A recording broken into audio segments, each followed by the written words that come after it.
Nós chegamos à nossa quinta semana do nosso devocional e nós vamos trabalhar a temática esvaziando. A autora ela traz a sugestão de um versículo-chave que se encontra lá em Filipenses 2, do versículo 3 ao 4. Eu quero ler esse trecho com vocês e ir um pouco mais além e a partir dele pensarmos algumas coisas juntos.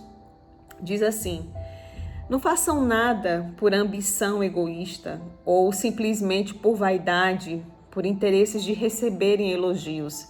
Mas tudo o que você fizer, faça humildemente. Considerem os outros superiores a você.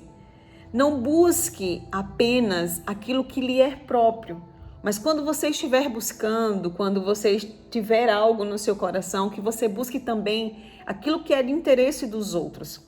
E aí o apóstolo Paulo ele diz assim: seja a sua atitude, seja a atitude de vocês, a mesma atitude de Cristo Jesus. Ele coloca Jesus Cristo como o nosso exemplo e ele diz, olha, Jesus, embora sendo Deus, ele não considerou que o ser igual a Deus era algo a que devia apegar-se, mas ele a si mesmo se esvaziou, vindo a ser servo, tornando-se semelhante aos homens. E sendo encontrado em forma humana, humilhou-se a si mesmo e foi obediente até a morte e a morte de cruz.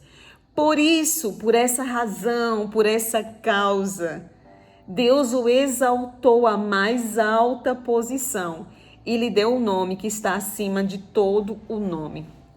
No primeiro dia do nosso devocional, a temática é Cristo como nosso exemplo. E o apóstolo Paulo, ele traz isso bem quando ele fala aqui no texto de Filipenses, ele diz, olha, o seu procedimento seja igual ao de Jesus. Se você quer ter um exemplo na sua vida, olhe para Jesus. Jesus, ele não procurou se apegar, ele poderia ter se apegado à sua glória. Como é que eu vou me esvaziar de ser Deus, de ser igual a Deus e humilhar a mim mesmo, assumindo uma forma de servo? E aí você pode imaginar comigo o que é um Deus majestoso, poderoso, aquele que estava desde a fundação do mundo, aquele que João chama, no início era o Verbo, e o Verbo estava com Deus, e o Verbo era Deus, e tudo quanto foi feito, foi criado a partir do poder criativo da palavra. Mas ele a si mesmo se humilhou, assumindo a forma de servo. E isso tinha um intuito, que era alcançar a minha e a sua vida. E aí Deus ele fala através do apóstolo Paulo, olha, o nosso procedimento ele deve ser igual ao de Jesus. O servo ele não é maior do que o seu Senhor. E se o nosso Senhor agiu desta maneira, não nos resta outra atitude que não seja imitá-lo. E aí a autora ela diz uma frase que é o que eu quero discorrer com vocês aqui nesse vídeo. Ela fala sobre abra mão das suas próprias agendas, abra mão das suas próprias demandas. E eu penso de fato que isso é imprescindível para nós que estamos desejando, estamos ansiando, estamos nos entregando para sermos usados, para sermos usadas poderosamente nas mãos de Deus. É necessário se esvaziar, é necessário abrir mão da sua agenda pessoal pela agenda de Deus. E quando você vê a história de Jesus, não lhe cabe outra interpretação a não ser essa. O tempo inteiro Jesus ele estava dizendo, eu não vim para fazer a minha vontade, mas eu vim para fazer a vontade daquele que me enviou. Eu amo o Pai e eu faço a sua vontade. E aí quando a gente vê o raciocínio lógico, né, das outras semanas, compreendendo, conhecendo a Deus, né, tudo aquilo que a gente já aprendeu até hoje, a gente pode culminar nesse tema do se esvaziar. Quando você entende quem você é, quando você entende quem Ele é, quando você entende o que Ele pode fazer, quando você entra na dependência do Senhor Jesus, não lhe resta outra atitude que não seja se esvaziar de você mesma. Assim como Jesus fez, Ele disse, olha, eu amo o Pai, e porque eu amo o Pai, eu faço a sua vontade. Eu amo o Pai. E porque eu amo o Pai, porque eu conheço o Pai, eu não vim para cumprir a minha agenda pessoal, mas eu vim para manifestar o reino do meu Pai. Então eu quero pensar com você aqui, nesse primeiro dia de devocional, abra mão da sua agenda completamente. O esvaziamento requer uma completa humilhação de si mesmo, para que Deus ao seu tempo vos exalte. E quando a gente lê Filipenses esse texto que eu li para vocês, o apóstolo Paulo, ele coloca como resultado, ele diz, e porque Jesus se esvaziou, e porque Jesus não teve por usurpação, e porque Jesus não teve por apego ser igual a Deus, e porque Jesus decidiu se esvaziar, Deus o exaltou. E no nosso segundo dia do devocional nós vamos falar mais um pouco disso, mas aqui eu quero deixar já um spoiler, como as pessoas dizem, né? Esse é o paradoxo da fé. O tamanho da sua humilhação é o tamanho da sua exaltação. E isso me faz lembrar de Mateus 6,6, quando diz, olha, e você quando orar, fecha a porta do seu quarto, porque o Pai que te vê em secreto te recompensará em público. Existe um tempo de raiz. Muitos de nós pecamos, tropeçamos, desistimos, nos afadigamos, porque nós queremos pular etapas, nós queremos pular processos. E nesses dias eu quero pensar com você sobre isso.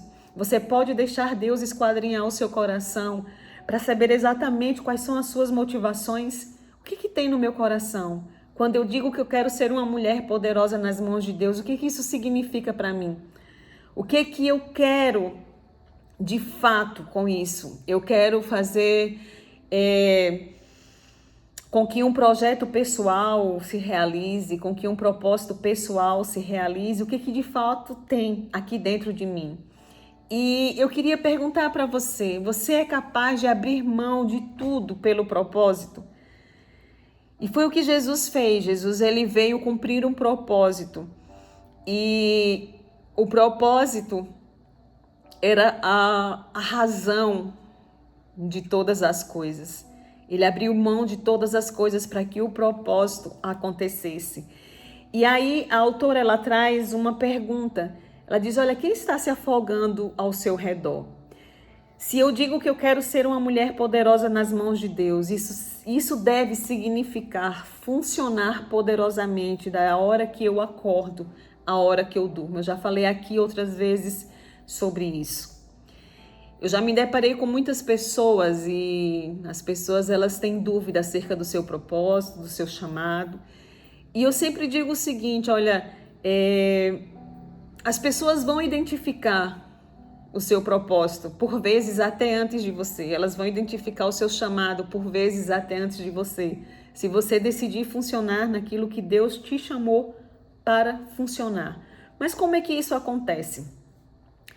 Eu penso assim, Ana Paula, à luz das Escrituras e daquilo que eu tenho aprendido com a minha vida e daquilo que eu tenho visto na própria Escritura. Eu penso que quando nós temos uma vida na dependência de Deus, nós não funcionamos por títulos, nós funcionamos por propósito. Nós não funcionamos por cargo, nós funcionamos pelo propósito. Nós respiramos o propósito. E aí você pode pensar o próprio Jesus. Jesus, ele começou seu ministério aos 30 anos. Ele veio ao público aos 30 anos. Mas o que Jesus fazia até chegar aos 30 anos? Aos 30 anos ele foi manifesto ao mundo. Mas será que Jesus, ele começou a cumprir a sua missão somente aos 30 anos, quando ele chega lá para João Batista e ele desce as águas e as pessoas começam a reconhecê-lo quando João Batista diz, olha, este é o Cordeiro de Deus que tira o pecado do mundo? Não. Jesus, a Bíblia narra, dentre outras coisas que eu imagino que deva ter acontecido, que aos 12 anos, Jesus estava na sinagoga debatendo com os fariseus acerca da lei. E aí Maria e José vão procurar ele e diz, nossa, nós ficamos preocupados, você sumiu, você estava aqui, não nos disse nada. E Jesus, ele dá uma resposta sinalizando que ele tinha vindo entregar para o mundo. E ele disse, importa que eu trabalhe, eu estou cuidando dos negócios do meu Pai. Jesus, ele não funcionou apenas aos 30 anos, mas desde que ele entendeu o propósito que ele carregava, ele funcionava no seu propósito. Ele já funcionava naquilo que Deus havia chamado. E aí nós temos outro exemplo, nós temos o exemplo de Davi, né? Davi também foi manifestado anos depois, apesar de que ele recebeu o óleo através da vida de Samuel, né? Enquanto ele cuidava das ovelhas do seu pai, ele só recebeu a coroa anos depois. Mas o que Davi fazia enquanto ele estava no anonimato, enquanto ele estava no Mateus 6,6? ele agia com identidade de realeza. Ele era aquele rei que cuidava. Se a minha geografia inclui cuidar das ovelhas, eu vou defender as minhas ovelhas, seja contra o urso, seja contra os leões. E sabe o que eu penso? As ovelhas não eram de Davi. Davi estava cuidando das ovelhas do seu pai, assim como Jesus. Jesus disse: importa que eu cuide dos negócios do meu pai. Davi também estava funcionando da mesma atmosfera. Não era propriamente de Davi, mas Davi, ele tinha a mesma mentalidade de Jesus. Se eu preciso funcionar, eu funciono mesmo sem plateia, eu funciono mesmo sem cargo, eu funciono mesmo sem coroa. Naquilo que Deus derramou sobre a minha vida, Deus derramou uma força extraordinária e eu vou lutar contra ursos, contra leões, para proteger as ovelhas do meu Pai. E eu penso que é isso que Deus espera de nós. Se você quiser outro exemplo, eu tenho outro exemplo para te dar, dentre tantos que a Escritura fala, mas nós temos outro exemplo que foi José. Entre a anunciação do sonho, do propósito de José até o cumprimento deste, o que José estava fazendo? Enquanto não se cumpria, enquanto ele não chegava ao cargo, né? Jesus, enquanto não chegava o batismo lá em que o Espírito Santo disse: esse é o meu filho amado em quem eu me comprazo. Davi, enquanto ele não tinha a coroa sobre a sua cabeça. E José, enquanto não tinha chegado o tempo do trono. O que esses homens estavam fazendo? A Bíblia fala que José estava funcionando da sua identidade, José estava funcionando no seu propósito. José, ele governava por onde ele passava, porque ele tinha um chamado para o governo. E aí eu quero encerrar esse vídeo perguntando a você: em que você tem funcionado? O que você olha para dentro de você e você identifica: mas eu não sou uma pastora, mas eu não sou uma missionária ainda, mas eu não sou uma evangelista, mas eu não fui consagrada, mas eu não tenho um cargo na igreja, mas as pessoas não me reconhecem, nem eu sei o meu propósito. Sabe o que nós precisamos ter Jesus como nosso exemplo. Jesus, enquanto não chegar o tempo do Senhor me manifestar ao mundo, eu quero funcionar naquilo que o Senhor fez para eu funcionar. Não é sobre eu estar em uma plataforma e quantas pessoas irão me ouvir. É o quanto eu vou estar disposta a ser usada por Deus para uma pessoa. E eu lembro que uma vez eu falei com uma pessoa, ela é ministra de louvor, e eu estava falando com ela e dizendo, ela tinha um sonho, como todos os ministros de louvor, de ser usado por Deus a nível nacional, né? E você pensa, aquilo que Deus derramou sobre a sua vida, da nação conhecer as canções que Deus te entregou no secreto e tudo mais, e tudo mais, e tudo mais. E eu lembro dessa pessoa falar: nossa, mas será que os sonhos de Deus não vão se concretizar? Não necessariamente porque ela duvidava, mas porque ela estava cansada de esperar aquilo que ela havia ouvido da parte de Deus. E aí eu perguntei a ela, eu disse: o que é os sonhos de Deus para você? O que são os sonhos de Deus para você? Você consegue imaginar? Você consegue perceber? E aí eu disse: você hoje, se Deus te pedisse, você indo à feira grande, Deus dissesse: abre a tua boca e começa a louvar, porque eu quero que o teu louvor cure as pessoas aqui nessa feira. Você abriria sua boca? Você abriria sua boca em um ônibus cheio, lotado, de uma lotação? E eu creio que essa pessoa, ela foi levada a um confronto dela consigo mesma. Por que nós esperamos tanto por plataformas? Por que nós esperamos tanto por pessoas, por cargo, por tantas coisas? Quando o que Deus deseja é que nós funcionemos no nosso propósito. Porque o cargo é uma consequência, a consagração é uma consequência, a plataforma é uma consequência. E quando eu entendo que eu tenho um chamado, quando eu entendo que eu tenho um propósito, eu não espero ter 1 milhão de seguidores, por exemplo. Se tiverem 5 seguidores e Deus mandar abrir a boca, vai lá e abre. Porque se dessas 5 você alcançar uma pessoa, você já terá cumprido seu propósito. Não é sobre você ter a consagração, e eu não estou aqui desprezando nenhuma dessas coisas. Eu acredito que quando Deus ele tem um chamado, isso tudo converge, culmina para aquilo que Deus tem.